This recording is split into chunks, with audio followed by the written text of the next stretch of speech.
Anda masih bersama kami di Political Show dan saya langsung ke Mas Adi Praitno kalau begitu. Mas Adi, jadi kalau memang ada kekosongan hukum di sana, 14 hari dianggap sangat sempit begitu, berarti artinya soal political will dong. Mungkin nggak itu, Mas? Ya, Bu, ini bukan soal political will. Jangan-jangan memang elit di negara ini bikin segala sesuatu bisa diakal-akalin. Dan serba mudah untuk bisa dimanipulasi. Jangankan soal bansos ya, contoh ini ya. Soal politik uang saya selalu bicara dari awal. Ini tidak pernah tegas kok dalam undang-undang pemilu diatur. Kan yang dimaksud dengan politik uang itu adalah memberikan uang dan barang untuk mempengaruhi pemilih. Itu masuk dalam list daftar larangan dalam kampanye. Mestinya ada pasal khusus yang bicara tentang politik uang. Misalnya pasal 200, politik uang 1, kasih sembako, apapun niatnya, mau masuk surga ataupun mau mempengaruhi pemilu, kalau jelang pilpres itu adalah politik uang. Yang atau kedua, harus bansos dibatasi kemudian. Bu, ini kan menjadi salah satu catatannya tadi kemudian. Betul, misalnya bansos. Kalau itu dilakukan sebulan 2 bulan jelang pilpres, dilakukan oleh petahana, masuk kategori politik uang. Siapapun yang melakukan tindakan itu harus diaudit secara investigatif. Itu kan bagus. Di undang-undang pemilu kita tidak ada. Bansos, perdebatannya panjang, Pak. Ini adalah pro rakyat, seharusnya mendapatkan, tidak ada hukum yang dilanggar, dan seterusnya. Jadi perdebatan bansos itu kemana-mana, mulai dari aspek hukum sampai aspek etika, termasuk niat, apakah niatnya masuk surga ataupun tidak. Jadi panjang ceritanya. Limitasi-limitasi semacam inilah yang sepertinya membuat kenapa setiap persoalan-persoalan terkait dengan sengketa hasil pemilu, terkait juga dugaan pelanggaran pemilu, itu tidak bisa diungkap. Nah yang kedua, ini pelajaran sebenarnya. Ini bukan hanya untuk 1 atau 3 paslon ya, tapi bagi siapapun yang ingin bertanding di pilpres, kalau ada indikasi pelanggaran dan kecurangan pemilu, jangan nunggu MK. Bukan hanya soal keranjang sampah, tapi memang kewenangannya terbatas. Ini harus dibuktikan di Bawaslu.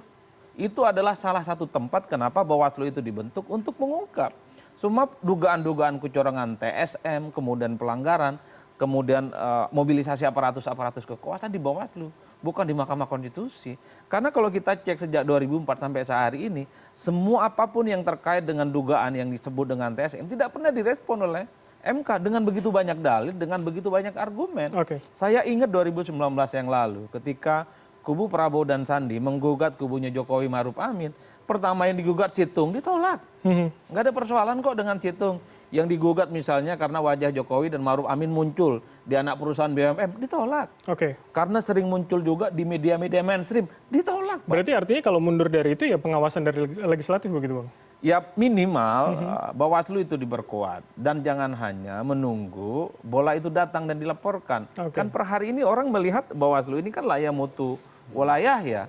Ada tapi kelihatan tidak ada. Sekalipun ada laporan jelas-jelas itu bagian dari politik uang, menggerakkan kekuatan politik, tapi itu kan itu tidak ditindak. Ada saat kampanye, ada orang ngasih susu, ngasih sembako, itu bukan politik uang, coba kau bayangkan. Ini kan ngeri, Pak. Itu jelas-jelas tujuannya adalah dapat simpati, disukai oleh rakyat, dan kemudian dia berharap nanti akan dipilih. Dan ini akan terulang di 2029, dan ini potensial bisa dilakukan oleh siapapun. Limitasi-limitasi semacam inilah yang sepertinya kita harapkan dalam setiap pemilu bisa diungkap. Sampai kiamat sekalipun kalau model klausul regulasinya semacam ini akan agak sulit. Pun tadi Pak Saldi mengatakan kita tahu bersama ada asapnya tapi titik apinya tidak ketahuan. Begitu. Bahkan jauh lebih ekstrim, Pak. Ini ibarat mencari jarum dalam tumpukan jerami. Soal pemilu jujur yang adil itu, menurut saya itu cukup mewakili bahasa-bahasa yang kecewa. Karena Mahkamah Konstitusi misalnya tidak mengungkap begitu detail persoalan dugaan indikasi-indikasi kecurangan itu.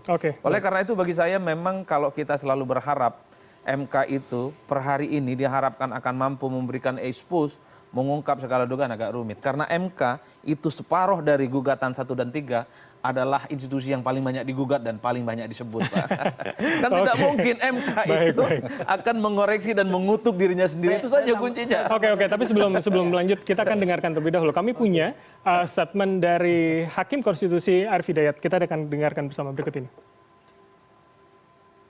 Semua dalil-dalil dianggap terbukti berlawanan dengan hukum, oleh karena itu harusnya dikabulkan. Konklusi, Mahkamah Konstitusi semestinya berwenang untuk mengadili,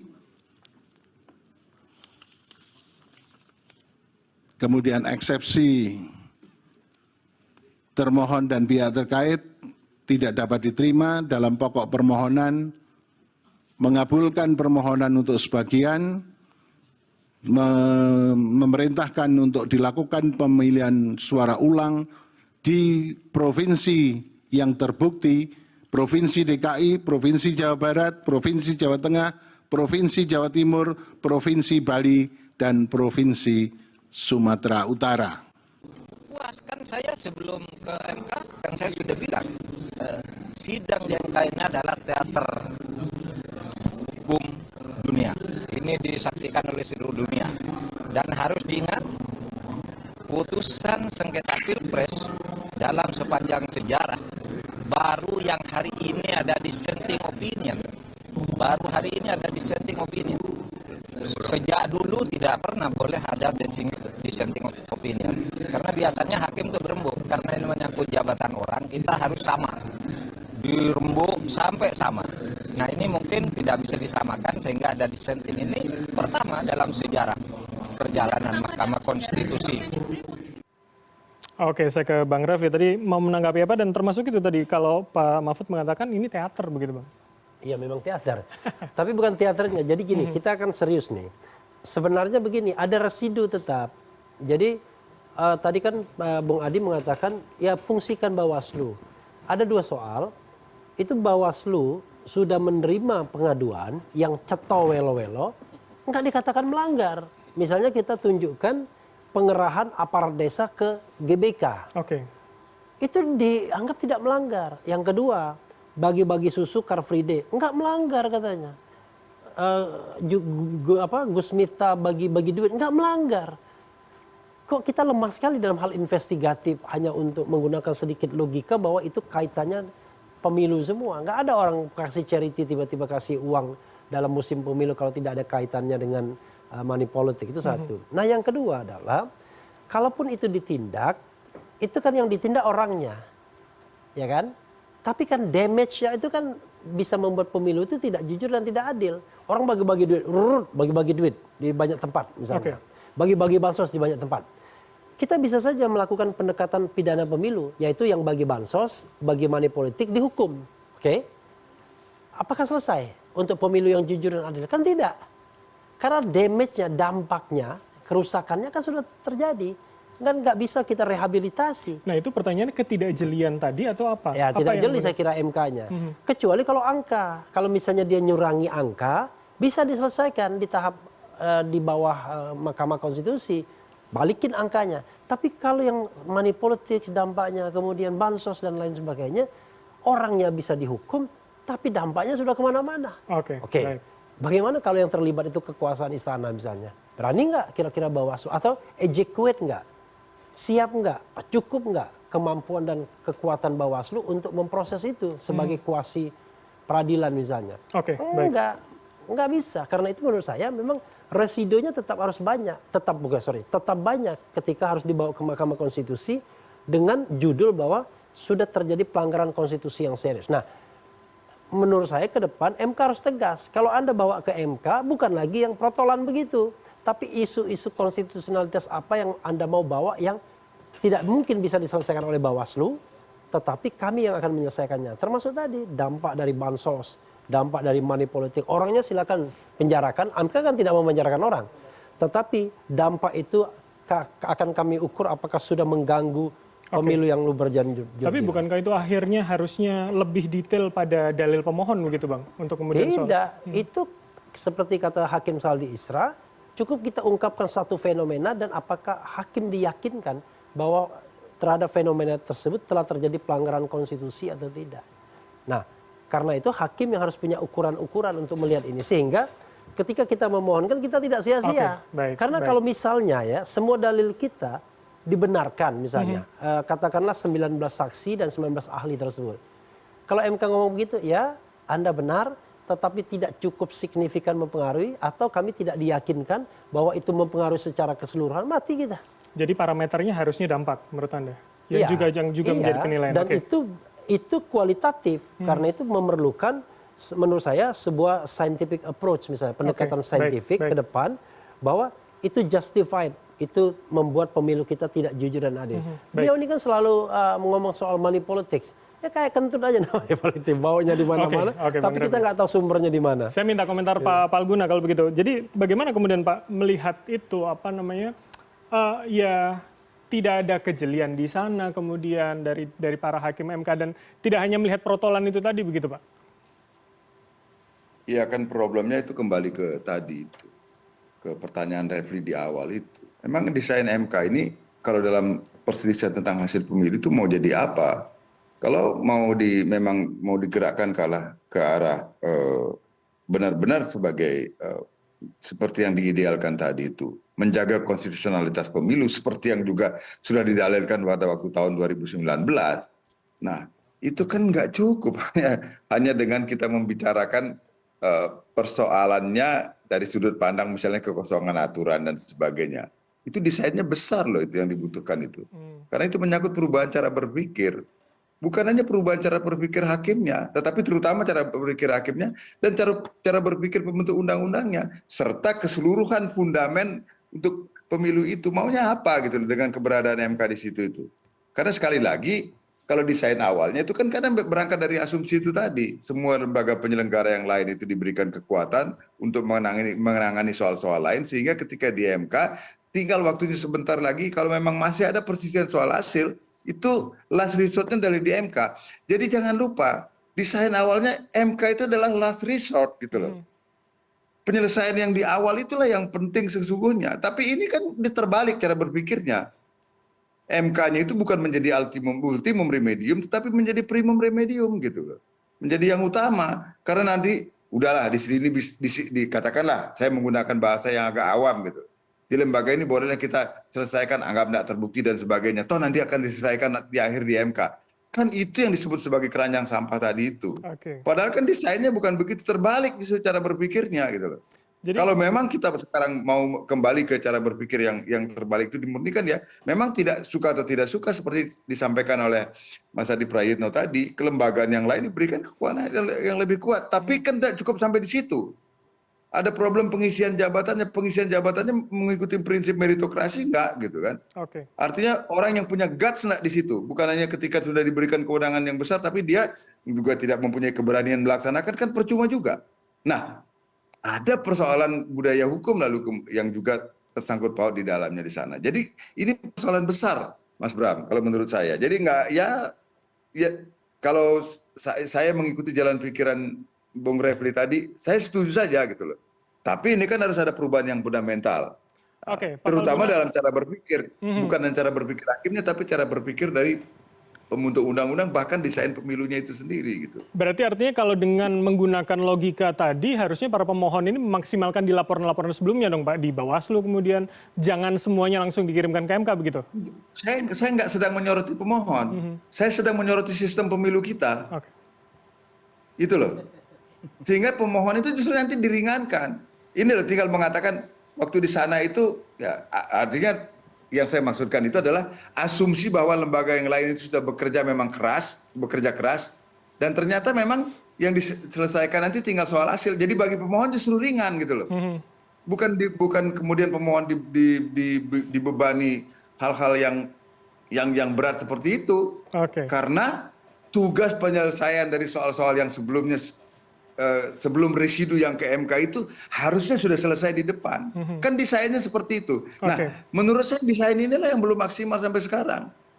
Nah, sebagian tadi masalahnya sudah disampaikan oleh Mas Adi Prayitno. Misalnya ada soal kelembagaan yang memerlukan penguatan, tapi menurut saya tadi saya katakan enggak cuma penguatan kewenangan, tapi juga seleksi pengisian jabatannya harus memang membutuhkan orang-orang yang berani untuk berada di situ kan gitu. Tapi kan saya pernah menjadi tim sel di sana. Kita mencoba menyodorkan orang-orang yang ya paling tidak menurut penilaian tim sel misalnya kredibel, tapi kan kemudian seleksinya dari DPR. Ya nggak tahu lah kemudian bagaimana itu memang kewenangannya. Artinya sejak di proses seleksi prinsip meritokrasi itu memang harus sudah bekerja. Jangan cuma sekedar pertarungan politik gitu. Baik, ini PR-nya besar sekali. Saya minta tanggapan dari Bang Vincent, dari tadi belum saya tanya ini kemudian. Bang Vincent, jadi menurut Anda itu yang membuat ketidakleluasaan begitu dalam keputusan? Ya saya pikir memang tadi juga disorot oleh Pak Palguna, ini mengenai ruang pembuktian yang diberikan kepada para pihak sebetulnya. ya 14 hari itu terus terang itu tidak cukup untuk membuktikan apalagi yang berkaitan dengan terstruktur, sistematis dan masif. Tapi ini kan hukum acara kita yang ada ya, dan kita berupaya untuk semampu mungkin menghadirkan bukti-bukti yang bisa meyakinkan hakim. Sekalipun memang ya tadi 14 hari itu sangat tidak cukup, apalagi kalau dalam konteks bukti saja kita hanya diberikan waktu 1 hari gitu ya, dan dibatasin 19 orang. Ini memang problem. Sedangkan kalau kita lihat tadi dalam putusan Mahkamah Konstitusi, ini jelas mengatakan bahwa mengenai proses dalam pemilu ini menjadi kewenangan daripada Mahkamah Konstitusi. Oleh karena itu, eksepsi dari pihak terkait dan pihak termohon ini ditolak oleh Majelis Hakim Konstitusi. Ini menarik. Kalau memang Mahkamah Konstitusi memiliki posisi di mana berwenang memeriksa dan memutus dari proses sampai perolehan hasil pemilu, maka menjadi relevan apa yang disampaikan oleh Prof. Saldi bahwa sepertinya kita harus mengevaluasi berkaitan dengan ruang pembuktian yang diberikan kepada para pihak ini. Nah, ini menarik karena di sana ada pertarungan antara kuantitatif dan kualitatif.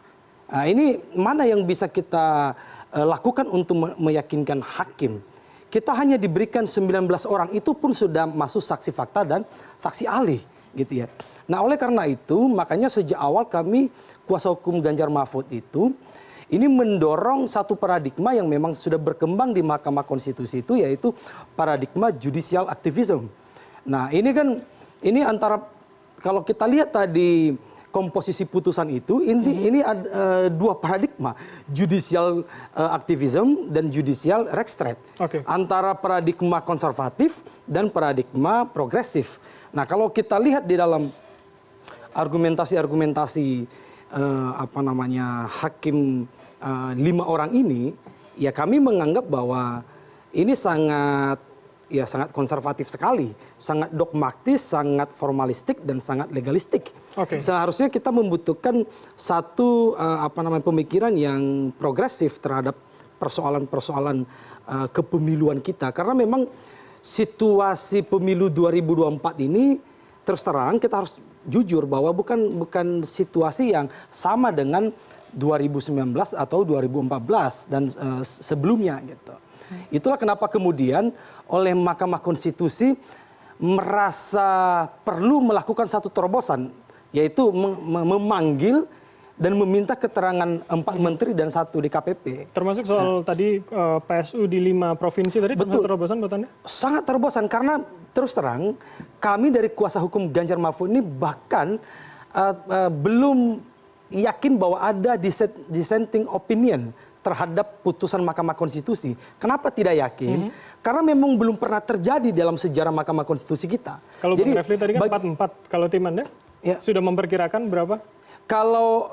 Tentu kalau kami optimis bahwa itu akan menang. Setidak-tidaknya ada 4 hakim yang mendukung dalil kami. Dan sebetulnya kalau kita lihat dari sisi komposisi tadi, ya Prabowo Gibran ini sebetulnya menang hanya satu suara saja sebetulnya gitu ya. Kalau dilihat dari komposisi, karena kami 3 dan yang menolak atau memenangkan Prabowo Gibran ini kan 5 gitu. Ini tapi terlepas daripada itu, apa yang menjadi catatan dari hakim Mahkamah Konstitusi, terutama dissenting opinion ini benar-benar membuka cakrawala berpikir kita terhadap kepemiluan kita. Ini sangat bagus karena dianggap banyak kekosongan atau banyak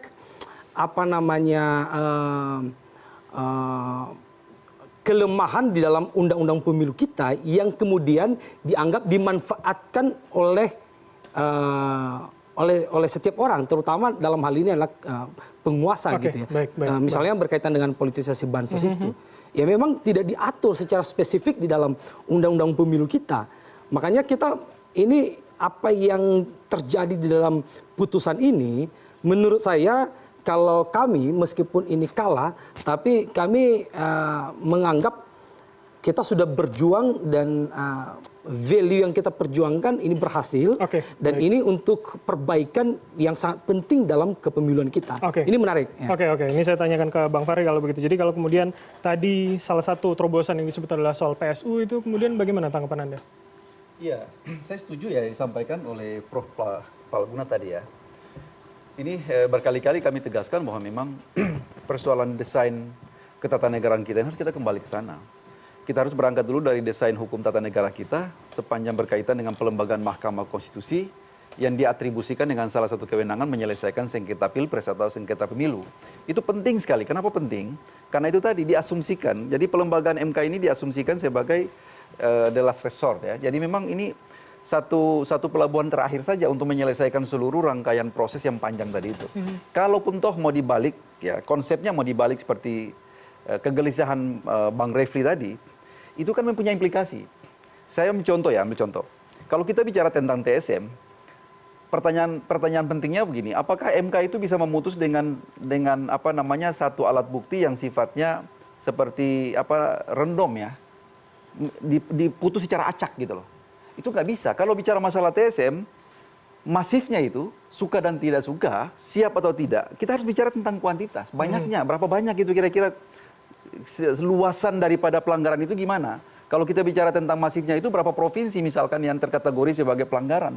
Itu suka dan tidak suka seperti itu konsepnya. Jadi dengan demikian, kalau ini yang kita mau adopsi dalam kerangka 14 hari, lalu kita mau paksakan untuk MK keluar dari pakem konstitusionalnya, lalu kita mencoba untuk menyamakan seperti praktek peradilan tata negara yang ada di mahkamah di Amerika Serikat, Supreme Court pada waktu itu ya, yang dianggap bahwa misalnya awalnya tidak didesain dengan kewenangan judicial review, lalu pada akhirnya hakim menciptakan kewenangan itu tidak bisa sama seperti itu.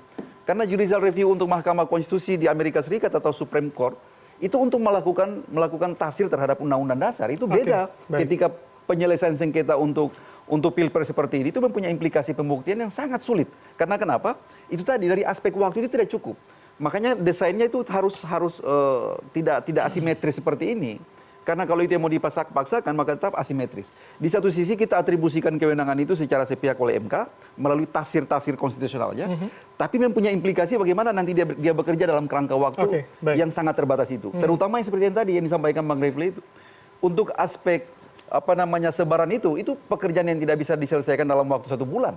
Itu sangat sulit. Karena bagaimana mendatangkan manusia sebanyak mungkin, alat bukti yang datangkan sebanyak mungkin, tidak mungkin satu pelanggaran yang sifatnya sangat masif, lalu cuma hanya 5 kilogram, satu karung beras 5 kilogram, secara demonstratif kita perlihatkan dan yakinkan hakim bahwa ada pelanggaran di satu kabupaten atau satu provinsi. Itu sangat tidak mungkin, sangat tidak kompatibel. Karena waktunya sangat pendek. Nah, itu kendala-kendala teknis yang kira-kira ke depannya harus dipikirkan kembali bahwa desain hukum tata negara kita yang berkaitan dengan pelembagaan Mahkamah Konstitusi untuk menyelesaikan sengketa pilpres ini seperti apa idealnya. Itu PR kita ke depannya. Makanya kami sangat apresiasi dengan rekomendasi putusan MK tadi itu untuk harus kita jadikan sebagai clue agar barangkali perubahan undang-undang ke depan itu dipertimbangkan secara serius. Saya ke Bang Adi kalau begitu. Jadi ini kalau PR-nya 5 tahun ke depan kita akan menghadapi lagi, kira-kira selesai nggak Bang? Secara politiknya. Saya termasuk yang sebenarnya pesimis ya terkait dengan putusan MK, sekalipun ada dissenting opinion per hari ini. Karena kalau kita mengacu pada korespondensi historis dari sengketa hasil pemilu yang lainnya itu kan tausiah kayak gini kan sering terulang ya. Yang ingin saya katakan adalah saya khawatir bahwa rumus dasar untuk memenangkan pilpres itu selalu dipakai oleh semua paslon. Menang dengan cara apapun, sekalipun itu curang, ketimbang kalah dengan cara terhormat. Saya khawatir itu mazhabnya, Pak. Kenapa? Karena setiap sengketa, dugaan-dugaan terkait dengan pelanggaran pemilu, baik di pilkada ataupun pilpres dan pileg, ini agak rumit untuk dibuktikan. Nah yang kedua, inilah distrust kita. Kita misalnya berupaya untuk memperkuat institusi-institusi kenegaraan kita yang terkait dengan kepemiluan kita. Masyarakat kita nggak maksimal tingkat kepercayaannya pada KPU. Banyak hutang dan balas budi di situ, Pak. Karena proses rekrutmennya. Begitupun dengan Bawaslu. Kita tidak bisa berharap apapun. Betul. Sekalipun kita selalu ngomong perlu diperkuat model rekrutmennya supaya tidak diamputasi bagaimana mereka itu diintervensi oleh kekuatan-kekuatan politik. Tapi dalam praktiknya, selama kekuasaan politik itu bisa masuk ke relung-relung institusi-institusi politik itu, maka sepanjang itu juga sulit untuk tidak bisa diintervensi. Bahkan lembaga-lembaga politik yang saat ini kita percaya kredibel sekalipun juga tidak dipercaya oleh publik kita. Bahkan institusi-institusi yang nggak ada kaitannya dengan politik sekalipun yang disebut dengan aparatus kekuasaan itu juga publik tidak Berarti percaya. artinya masih panjang banget dong. Mas Cukup Adi? panjang, Pak. Pada akhirnya apa? Kuncinya hanya di elit. Mau tidak kalau dia punya kemewahan, punya akses terhadap kekuasaan, tidak menggunakan segala-galanya untuk menang. Udah itu aja. Saya khawatir ini teriak karena tidak mampu mengakses melakukan itu. Itu aja, Pak. Oke, baik. Saya khawatir itu. 1 dan 3 teriak, mungkin karena nggak bisa mengakses kekuasaan. Kalau suatu waktu 3 dan 1 ini berkuasa, punya akses, punya kemewahan untuk memenangkan pertarungan, sekalipun itu gampang dilakukan, tapi kalau itu melanggar etik, Jangan-jangan sama. kira-kira bisa nggak ditolak godaan itu? Kan itu aja pertanyaannya. Oke, baik. Insya Allah. Dan nanti setelah jeda Itu saya yang akan repot, tanyakan Pak. tanggapan mahasiswa bagaimana terkait dengan isu ini dan juga apa soal kepercayaan. Apakah sama seperti yang dikatakan Mas Adi? Kita akan jeda sejenak, pemirsa, tetaplah bersama kami di Political Show.